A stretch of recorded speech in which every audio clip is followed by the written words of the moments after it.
प्रिय मित्रों, हमारी YouTube channel engineer Virat Sandeep Arya में आज आपका एक बार फिर से स्वागत है। जैसा कि आप जानते हैं कि हमने पिछले वाली वीडियो में खिलजी वंश पढ़ा था। हमारी भारतीय इतिहास की श्रृंखला में दिल्ली सल्तनत चल रहा है और दिल्ली सल्तनत में हमने दो वंश पढ़ लिए हैं। पहला वंश पढ़ा था गुलाम वंश और दूसरा वंश पढ़ा था हमने खिलजी वंश। तो खिलजी वंश में आपको बताया गया होगा कि खिलजी वंश में जो मुबारक शाह खिलजी गद्दी पर बैठा था उसने अपने आप को स्वयं खलीफा घोषित कर दिया था। इसके बाद आज जो वंश पढ़ेंगे वो कहलाएगा आपका तुगलक वंश। तुगलक वंश ये 1320 से 1414 ईस्वी तक चलता है। तुगलक वंश के संस्थापक या तुगलक वंश का संस्थापक गियासुद्दीन तुगलक था। गियासुद्दीन तुगलक, इसने तुगलक वंश की स्थापना की तथा इसी के शासनकाल में पहली बार आप देखेंगे नहरों का निर्माण प्रारंभ हुआ। अर्थात आपसे कह दिया जाए पहली बार नहरों का निर्माण किसके शासनकाल में प्रारंभ हुआ था, तो पहली बार जो नहरों का निर्माण है वो गियासुद्दीन तुगलक के शासनकाल में प्रारंभ हुआ था, जो सिंचाई के लिए उपयोगी होती थी। अर्थात उसने कृषि के लिए नहरों का निर्माण प्रारंभ करवाया था। लेकिन बहुत बड़ी मात्रा में जो नहरों का निर्माण कराता है उसका नाम था फिरोज शाह तुगलक। इसी में आगे पढ़ेंगे हम। तो गियासुद्दीन तुगलक की मृत्यु के बाद इसका पुत्र था जौना खां। जौना खां या इसी को बोला जाता है जूना खां। जूना खां, जूना खां मोहम्मद बिन तुगलक के नाम से गद्दी पर बैठता है। ये भी आ जाता है कि मोहम्मद बिन तुगलक का वास्तविक नाम क्या है, तो मोहम्मद बिन तुगलक का वास्तविक नाम जौना खां है। दिल्ली सल्तनत का ये सबसे योग्य शासक था। अर्थात दिल्ली सल्तनत का सबसे जो पढ़ा लिखा शासक था वो मोहम्मद बिन तुगलक था। इसके अलावा मोहम्मद बिन तुगलक के शासनकाल को विरोधाभासों का शासनकाल कहा जाता है। विरोधाभास क्या है, इसके पूरे शासनकाल में इसका विरोध होता रहा है, इसलिए इसके शासनकाल को विरोधाभासों का शासनकाल कहा जाता है। क्योंकि मोहम्मद बिन तुगलक की जो सभी नीतियां थी, चाहे वो द्वाब में वृद्धि हो। द्वाब क्या होता है, दो नदियों के बीच का जो उपजाऊ क्षेत्र होता है उसे हम द्वाब कहते हैं। 3 नदियों के बीच का जो क्षेत्र होता है उसे हम संगम कहते हैं। 5 नदियों के बीच का क्षेत्र पंजाब कहलाता है। 7 नदियों के बीच का क्षेत्र सप्त सिंधु प्रदेश कहलाता है। तो इसने द्वाब में वृद्धि कर दी। इसकी जो सभी योजनाएं हैं वो असफल रही। इस कारण इसे विरोधाभासों का शासनकाल भी कहा जाता है। योजना में यदि आप बात करें, चाहे इसका कराचल अभियान हो, कराचल अभियान हिमाचल प्रदेश में पड़ता है, इसने कराचल अभियान किया, इसमें भी ये असफल रहा। इसके अलावा इसने द्वाब में वृद्धि कर दी, अर्थात इसमें टैक्स बढ़ा दिया और उसी समय देखेंगे अकाल पड़ गया। इसने जैसे ही कर वृद्धि की और अकाल पड़ गया, जिससे जनता देने में परेशानी हुई। इसके अलावा इसने राजधानी परिवर्तन की। राजधानी परिवर्तन तो सबसे ज़्यादा जो लोग परेशान हुए वो राजधानी परिवर्तन में हुए। मोहम्मद बिन तुगलक ने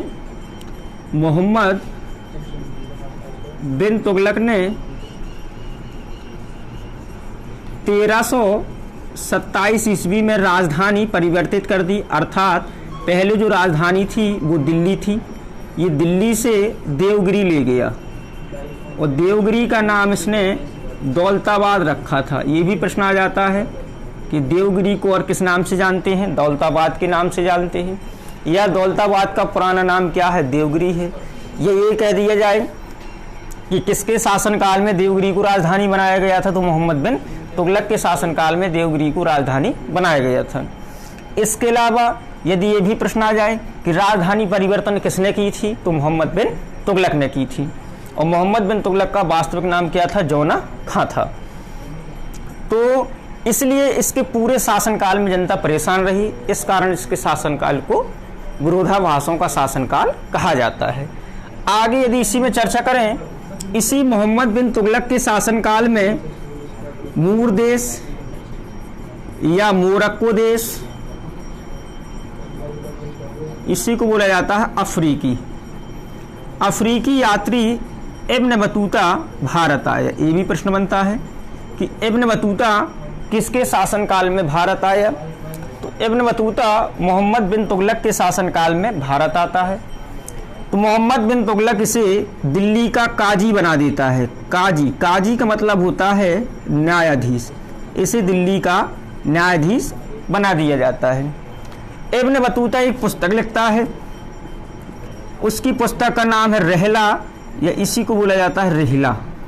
तो इब्न बतूता की ये प्रसिद्ध पुस्तक है। तो पूछ लिया जाता है कि इब्न बतूता किसके शासनकाल में भारत आया। तो ये मोहम्मद बिन तुगलक के शासनकाल में भारत आता है। मोहम्मद बिन तुगलक इसे अपना काजी अर्थात न्यायाधीश बनाता है। तो इब्न बतूता ने रहला नामक पुस्तक लिखी। कुछ समय बाद इब्न बतूता इसे अपना दूत बनाकर चीन भेज देता है।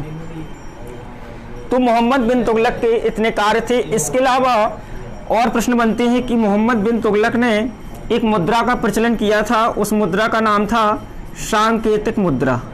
ये भी आती है कि सांकेतिक मुद्रा का प्रचलन किसने किया था। तो सांकेतिक मुद्रा का प्रचलन मोहम्मद बिन तुगलक ने किया था, क्योंकि उस समय देश विश्व में चांदी की कमी हो गई थी। आगे मोहम्मद बिन तुगलक ने एक ऋण प्रथा चलाई थी, किसानों के लिए ऋण देने की सुविधा चलाई थी। तो उस ऋण को बोला जाता था तकावी ऋण। तो याद आता है कि तकावी ऋण क्या है। तकावी ऋण बोला जाता है अग्र ऋण। तो मोहम्मद बिन तुगलक के शासनकाल में इब्न बतूता भारत आता है। वो एक पुस्तक लिखता है रहला। इब्न बतूता को अपना दूत बनाकर ये चीन भेज देता है। अब जब इसकी मृत्यु होती है मोहम्मद बिन तुगलक की, तो एक बदायूनी इतिहासकार हुए, उनके अनुसार मोहम्मद बिन तुगलक की मृत्यु के बाद जनता को उससे और उसको जनता से मुक्ति मिल गई। इतना और पढ़ना पड़ता है। तकावी ऋण क्या होता है ये भी बता दिए। तकावी कृषि के लिए अग्रिम ऋण दिया जाता था।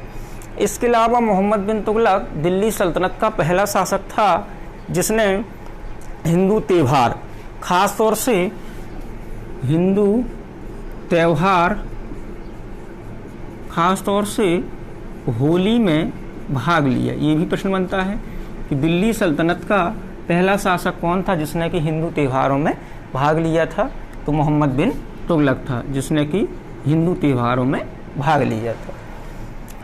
तो जब इसकी मृत्यु हो जाती है तो इसका चचेरा भाई गद्दी पर बैठता है। उस चचेरे भाई का नाम था फिरोज शाह तुगलक। तो आगे हम पढ़ेंगे फिरोज शाह तुगलक। ये मोहम्मद बिन तुगलक का चचेरा भाई था। फिरोज शाह तुगलक दिल्ली सल्तनत का आदर्श सुल्तान माना जाता है। तारीख फिरोज शाही में दिल्ली सल्तनत का इसे आदर्श सुल्तान कहा गया है। मोहम्मद बिन तुगलक ने 5 बड़ी नहरों का निर्माण कराया। इसने 24 करों को समाप्त कर दिया। कर अर्थात टैक्स समाप्त कर दिया। इसने केवल 4 ही कर लगाए थे, जजिया, जकात, खुम्स। इस प्रकार के कर थे। फिरोज शाह तुगलक ने एक नवीन कर लगाया। उस नवीन कर का नाम था हक ए सर्व। ये भी पूछ लिया जाता हक ए सर्व क्या है। एक प्रकार का ये सिंचाई कर था। सिंचाई कर जो उपज का 1/10 भाग लिया जाता है। तो ये भी पूछा जाता है सिंचाई कर लगाने वाला दिल्ली सल्तनत का पहला शासक कौन था। तो फिरोज शाह तुगलक दिल्ली सल्तनत का पहला शासक था जिसने कि सिंचाई कर लगाया था। इसके अलावा आपने पढ़ा होगा कि भारत में जजिया कर लगाने वाला जो पहला शासक था वो मोहम्मद बिन कासिम था, लेकिन उसने ब्राह्मणों को छोड़ दिया था। तो ये भी प्रश्न बनता है कि ब्राह्मणों पर सबसे पहले जजिया कर किसने लगाया था? ब्राह्मणों पर जजिया कर लगाने वाला जो दिल्ली सल्तनत का पहला शासक था वो फिरोज शाह तुगलक था। इसने ब्राह्मणों पर जजिया कर लगा दिया था। इसके अलावा फिरोज शाह तुगलक दिल्ली सल्तनत का आदर्श सुल्तान माना जाता है।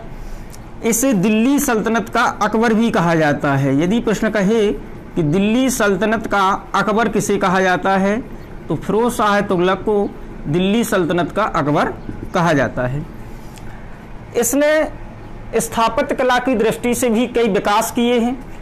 इसने फिरोज शाह तुगलक के शासनकाल में दासों की संख्या ज़्यादा थी, लगभग 1 लाख दास इसके संरक्षण में थे। इसलिए इसने दासों की देखभाल के लिए एक नवीन विभाग बनाया था, उसका नाम था दीवान ए बंदगान। तो दीवान ए बंदगान ये दास विभाग था जिसकी स्थापना फिरोज शाह तुगलक ने की थी। दीवान ए इस्तेहाक ये पेंशन विभाग था, पेंशन विभाग। दीवान ए खैरात ये दीवान ए खैरात जो गरीब मुस्लिम लड़कियां हुआ करती थी उनके विवाह के लिए सरकार आर्थिक सहायता देती थी, तो इस कारण इसे दीवान ए खैरात कहा गया। उसने अस्पतालों का निर्माण भी कराया था, तो इस कारण फिरोज शाह तुगलक को दिल्ली सल्तनत का आदर्श सुल्तान कहा गया। इसके अलावा फिरोज शाह तुगलक ने लोक निर्माण विभाग जिसे आज कहते हैं PWD, लोक निर्माण विभाग की स्थापना की। तो फिरोज शाह तुगलक को दिल्ली सल्तनत का आदर्श सुल्तान कहा जाता है।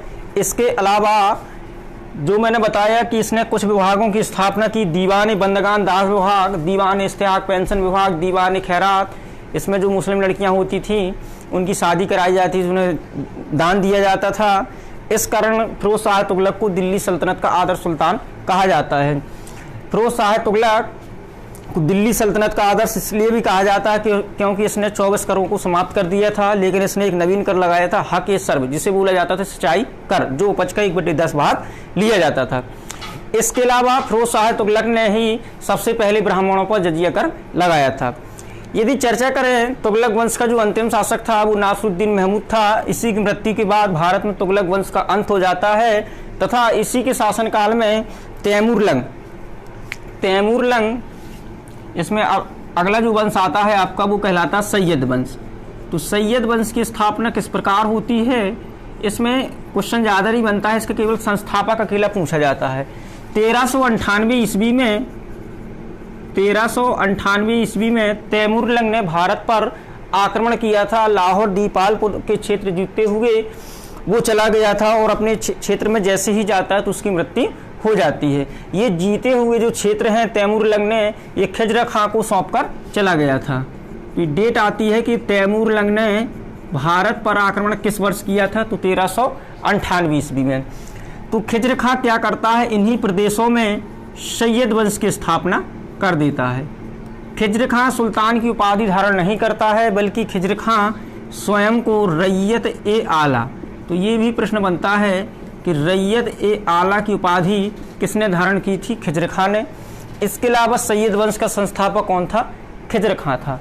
तो इतना इसके बारे में पढ़ना पड़ता। एक तो सैयद वंश का संस्थापक खिजर खां था तथा इसने रैयत-ए-आला की उपाधि धारण की थी। और यदि बात करें इस वंश का जो अंतिम शासक था वो अलाउद्दीन आलम शाह था। तो इतना इसके बारे में पढ़ना पड़ता है। और दिल्ली सल्तनत का जो अगला वंश पढ़ेंगे वो कहलाता है आपका लोदी वंश। ये सैयद वंश आपका 1414 से लगा के 1451 तक चलता है। अब लोदी वंश की चर्चा करें तो ये 1451 से लगा के 1526 ईस्वी तक चलता है, जब तक कि बाबर भारत पर आक्रमण नहीं करता है। बात करें लोदी वंश की, तो लोदी वंश का जो संस्थापक था बहलुल लोदी था।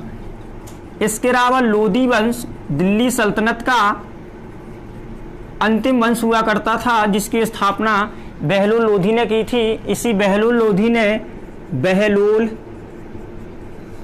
सिक्के का प्रचलन कराया था? बहलूल सिक्के अकबर के शासनकाल तक चलते रहे। पूछ लिया जाता है बहलूल सिक्के किसके शासनकाल तक चलते रहे, तो ये अकबर के शासनकाल तक चलते रहे। क्यों? क्योंकि बहलूल लोदी का जो उत्तराधिकारी हुआ सिकंदर लोदी, तो सिकंदर लोदी ने सिक्के परिवर्तित नहीं कराए। सिकंदर लोदी का उत्तराधिकारी इब्राहिम लोदी हुआ, उसने भी सिक्के परिवर्तित नहीं कराए। जब भारत मुगल वंश की स्थापना हो जाती है तो आप देखेंगे बाबर शासक बनता है, तो बाबर के पास समय नहीं था, इसलिए उसने सिक्के परिवर्तित नहीं कराए। उसका पुत्र हुमायूं, वो भी अल्पकाल के लिए बैठता है, लेकिन आलसी प्रवृत्ति का व्यक्ति था, उसने भी सिक्के परिवर्तित नहीं कराए।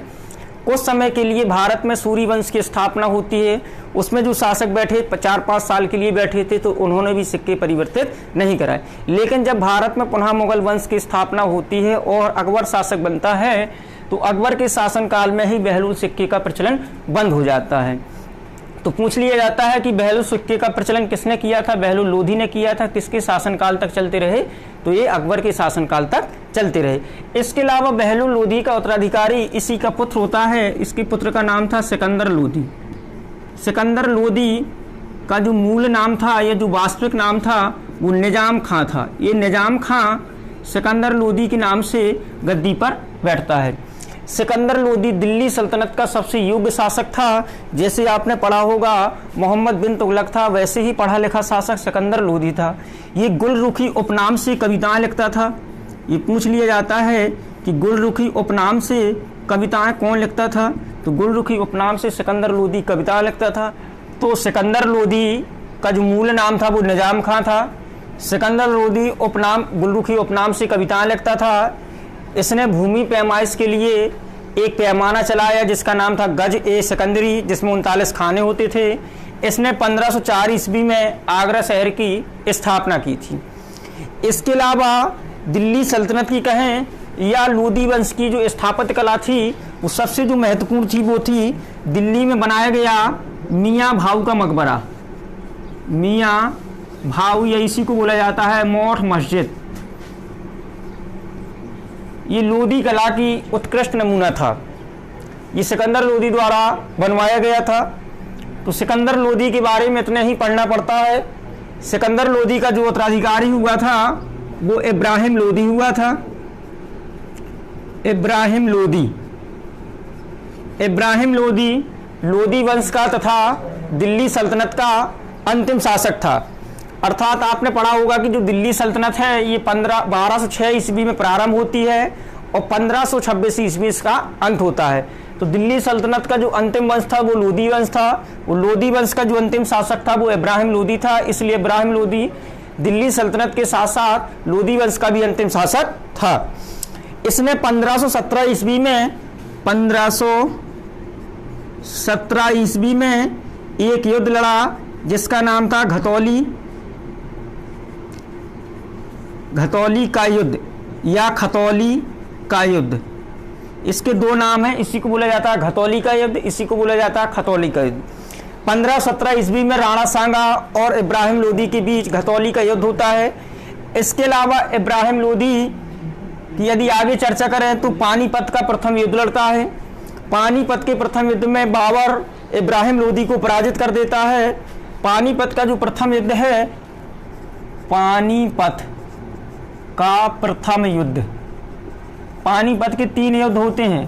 पानीपत का जो प्रथम युद्ध हुआ था वो 21 अप्रैल 1526 ईस्वी में बाबर और लोदी वंश के अंतिम शासक इब्राहिम लोदी के मध्य हुआ था। बाबर को भारत आने का निमंत्रण राणा सांगा ने दिया था तथा जो इब्राहिम लोदी था, आलम खां लोदी, उसने भी बाबर को भारत आने का निमंत्रण दिया कि आप भारत आइए और इब्राहिम लोदी को पराजित करिए। बाबर यह खबर सुनता है और भारत आने के लिए बेचैन हो जाता है। तो 1526 ईस्वी में बाबर भारत आता है और उसका जो सामना होता है वो इब्राहिम लोदी से होता है। तो पानीपत के मैदान में बाबर और इब्राहिम लोदी के बीच 1526 ईस्वी में युद्ध होता है। इस युद्ध को हम कहते हैं पानीपत का पहला युद्ध। इस युद्ध में इब्राहिम लोदी पराजित हो जाता है तथा ये युद्ध स्थल में मारा जाता है। बाबर इस युद्ध में विजयी हो जाता है। दिल्ली सल्तनत का इब्राहिम लोदी एक ऐसा शासक था जो कि युद्ध स्थल में मारा गया। पानीपत के प्रथम युद्ध में ही तुगलमा पद्धति का प्रयोग होता है। तुगलमा पद्धति का प्रयोग होता है। दो तोपों के बीच जो जगह छोड़ दी जाती है उसे तुगलमा पद्धति के नाम से भी जाना जाता है। इस युद्ध में पहली बार गोला बारूद का प्रयोग होता है। भारतीय इतिहास में पानीपत का प्रथम युद्ध बहुत मायने रखता है। इस युद्ध के बाद देखेंगे भारत में दिल्ली सल्तनत का अंत हो जाता है तथा भारत में एक नया वंश चलता है, उसका नाम था मुगल वंश।